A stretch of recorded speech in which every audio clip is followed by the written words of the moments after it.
Magandang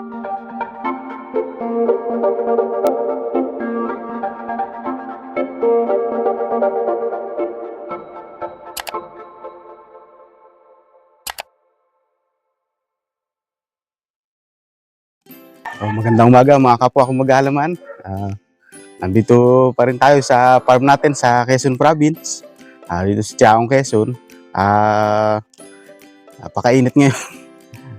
So, kumusta ang inyong mga buhay? Naway maging masagana tayong lahat. So, ngayon, i-update ko lang kayo doon sa aking mini farm dito.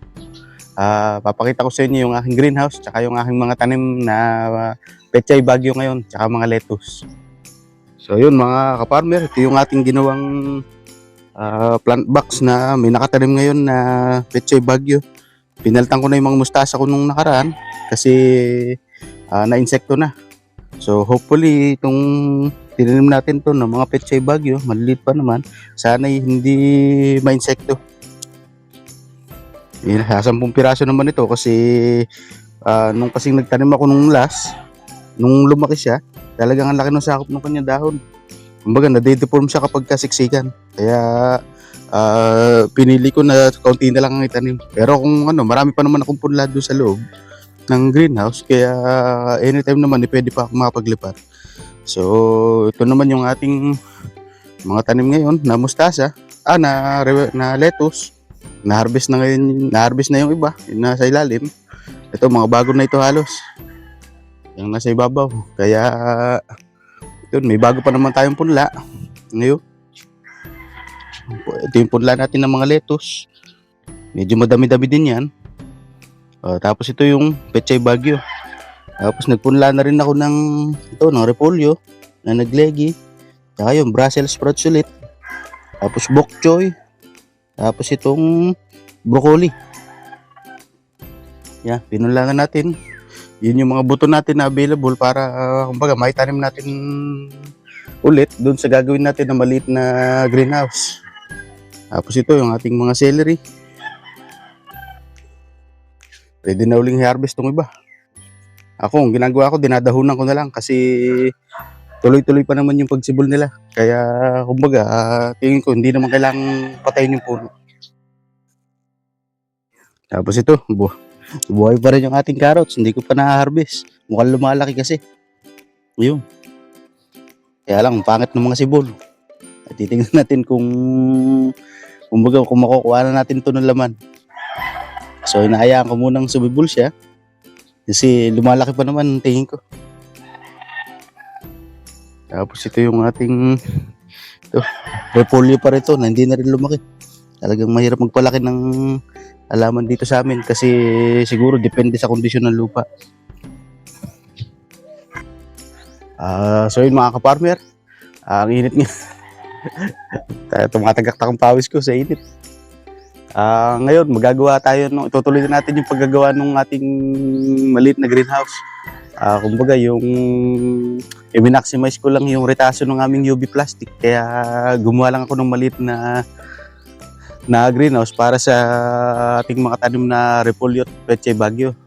So maliit lang naman yun, nasa 6 feet lang ang haba. Tingnan natin kung pwede yun, kung magkakaig kasi kumbaga para lang hindi masayang yung mga retaso natin na gamit, mga net tsaka UV plastic. So mamaya papakita ko sa inyo yung paggagawa kasi nagawa ko na nakaraan yung kumbaga yung frame niya na magkabila, patitibayin ko na lang.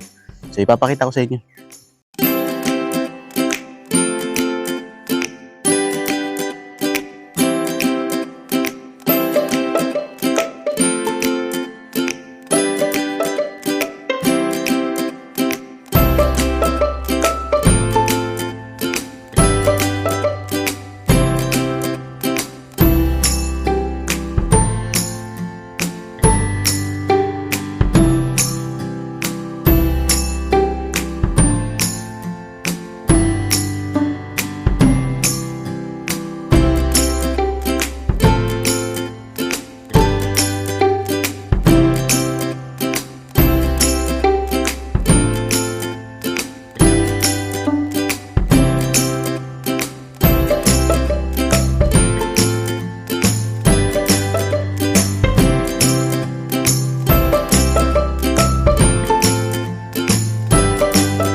So ito mga ka-farmer, malapit na nating matapos itong ating mini greenhouse. Talagang napakaliit lang niya.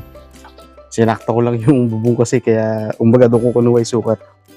So yan, nasaigan na rin. Lalagyan na lang natin to ng yung screen, yung net, tsaka UV plastic dito sa ibabaw. At matatapos na natin itong ating greenhouse na ito. Talaga lang hindi maganda ang itsura. Hindi kasi tayo eksperto sa paggagawa ng ganito, pero pwede na. Magagamit na rin natin ito. So mamaya, kukunin ko yung aking mga spare na net tsaka UV plastic para maikabit na natin. So mga ka-farmer, ito yung ating ginawang maliit na greenhouse. Ito yung mga spare natin na net tsaka UV plastic. So yung lalagay natin ngayon dito, kumbaga pinatamaan ko na lang sa sukat yung UV plastic natin. Kaya itong ating ganito lang kaliit. Kasya na rin naman dito yung kumbaga mga 5 o 6 na repolyo o kaya pechay bagyo, depende sa may tatanim natin. So ikakabit ko lang itong mga net na ito at papakita ko sa inyo mamaya pagkatapos.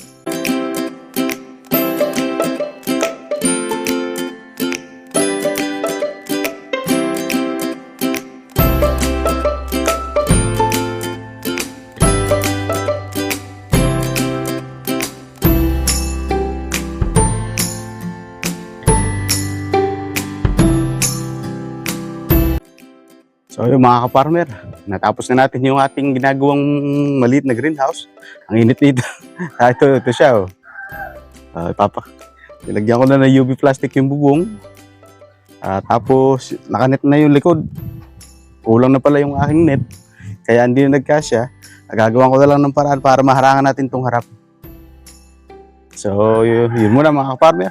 Mamayang hapon, pag medyo lumilom na kasi sobrang init ngayon, papakita ko sa inyo yung gagawin ko pa mamaya.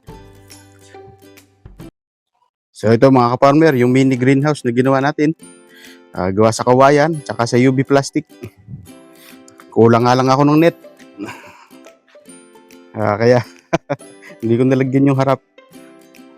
So bibili na lang tayo ng net, tsaka yung sahig, lalagyan din natin para talagang kulong na kulong siya.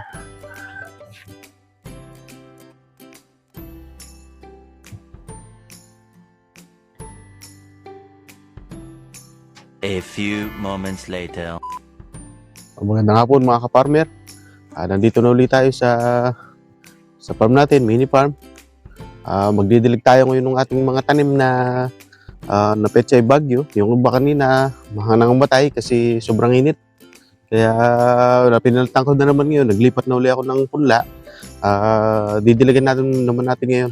Papakita ko na lang mamaya yung ginawa ko ding maliit na greenhouse para dun sa ating ilan na pechay bagyo. So magdidilig muna tayo.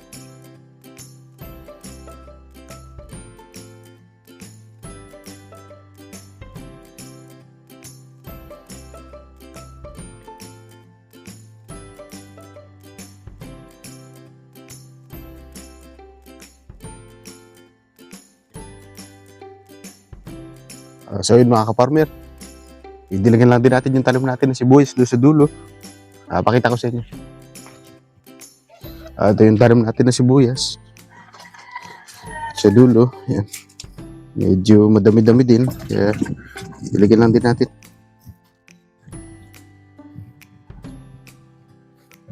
Malalaking variety ito ng sibuyas.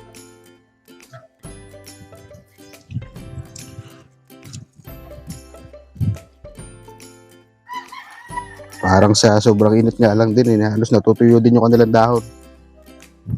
So tingnan din natin, baka naman lalaki.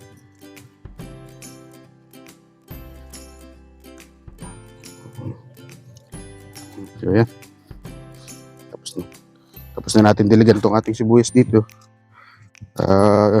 Lalagyan naman natin ng tubig ngayon yung ating greenhouse. So yun mga farmer. Tapos na natin diligan yung ating mga mustasa, mga outdoor natin na tanim. Ngayon maglalagay tayo ng tubig sa ating greenhouse doon sa ating mga lettuce kasi napuno ako kanina, nakakunti na yung tubig. So, nagtimpla na naman ako ng nutrient solution kaya dadalhin ko na lang dito. So, ipapakita ko sa inyo mamaya. So, mga ka-farmer, tapos na tayo magdilig. Ayan, nalagyan na rin natin ng tubig itong loob ng ating mga lettuce, yung loob ng tubo ang pinagtataniman. Good for 1 week na siguro yung nilagay natin. Titignan na lang natin kapag nagbabawas siya ng tubig. Nadiligan na rin natin itong ating mga tanim na longgan. Tapos ito, sinusubukan kong magpaugat ng malunggay, ng aratilis. Ito, bougainvillea. May ugat na sigurado ito kasi sumisibol na. Tsaka ito, aratilis din ito. Nakuha ko na may ugat na. Gaya ko kasi na gawin silang bonsai. Tapos ito, yung ating mga punla, nadiligan ko na rin. Mga repolyo, bok choy, pechay bagyo. Tapos ito yung ating sa lettuce, nadiligan ko na rin. Saka itong pechay bagyo. So, ito sa kabila, ito yung ating mga lettuce na medyo malalaki na. Kaya lang halos na tutuyo-tuyo sa sobrang init. Tapos yun, nakapagpasibol din tayo ng sibuyas galing sa buto. Tapos ito, celery. Yung pa rin mga tanim natin. Baka mailahok na namin ito sa ulam. So yun mga ka-farmer. Tapos na tayo magdilig ng mga tanim natin. Medyo maaga pa naman kaya gagawin natin yung harang ng ating ginawang maliit na greenhouse para kahit bukas makapaglipat tayo doon ng ating mga pechay bagyo. So samahan niyo ako.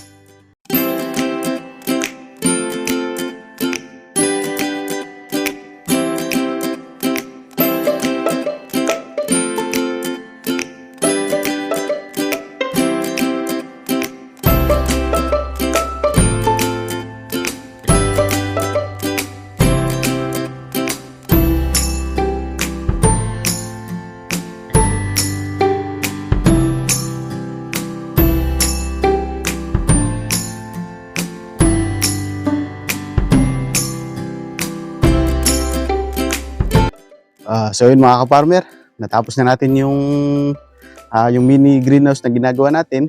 Papakita ko sa inyo. So ito na siya ngayon mga ka-farmer. Yan, nilagyan na natin nung mga net, UV plastic, tsaka itong sahig nung sahig, nilagyan ko rin ng net para ang insekto talagang hindi makapasok. So itong takip ay dinisenyo ko na, ibinababa. Para kumbaga pag nagdidilig tayo ay may open lang natin.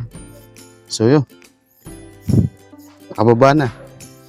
So lalagyan na lang natin siya ng mga lock para sigurado na hindi siya malipad ng hangin, hindi siya mag-o-open. Natapos din natin itong ating ginagawang to. Medyo simple lang siya, kumbaga hindi siya yung kagandahan talaga.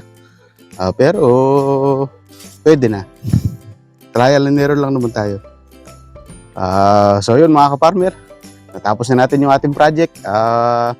Mga bukas siguro baka maglagay tayo nung sinusubukan na natin yung ating mga pechay bagyo dyan sa napinula natin.